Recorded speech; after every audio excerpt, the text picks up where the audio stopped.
Hey, what's up mga kabady, and for today's mini vlog, magluto na punta og pansit canton. Anatay ay oyster, natay manok, na anatay sari-sari diha mga kabady para dili ta magastuhan. And next, atong pabukalan ang ato ang manok nga gi-slice na ato na siyang pakupsan mga kabady niya ang sabawan na atong yapong gamiton pagsabaw sa atong pansit. Next muna na ang sabaw mga kabady ato nang gi-separate, and ang ato ang manok na luto na. And next magpainit ta og kaldero. Pasensya na sa mga kaldero, and butaw na itong mantika mga kabady. And next pag mainit na, butaw na ito ang lamas diya. Yan, ato na nang imekos-mekos mga kabady. Goods na yan. After maluto ang lamas mga kabady mo, brown na, butaw na ito itong gulay diha para maluto. Pod kay gahir ba ng carrots.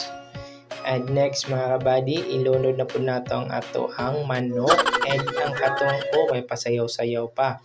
And nakato ang ato ang sabaw nga nilaga ganiha.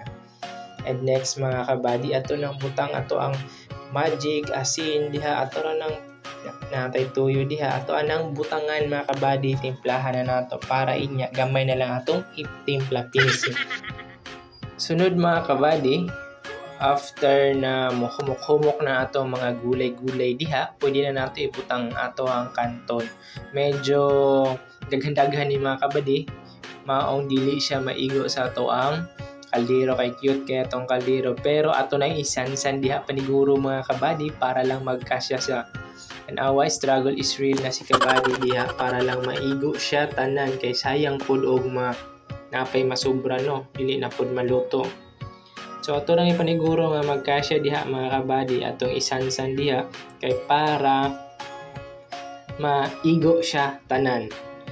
And sunod na mga kabady, ato nang dakpan and mekos-mekos nato, and then lagyan natin ng oyster sauce.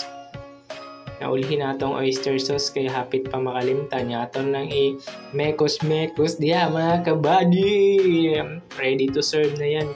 After 1 minute mga kabady, pwede nato siya haunon kay humok raman ang canton nato.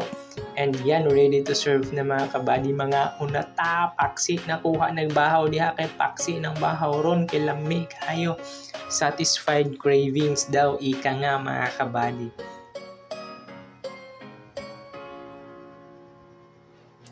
After na tugluto mga kabady, gitilawan na ni kabady ug unsa kuno ilasa, akong giparate 1 to 10, ingon siya 11, di ba patakara. Ingon siya lami kuno kayo kabady, ano ko ayuha lang ako ra ba nagluto anak. Thank you so much mga kabady, unta na busog mo and nakat-on. See you next vlog. Bye-bye.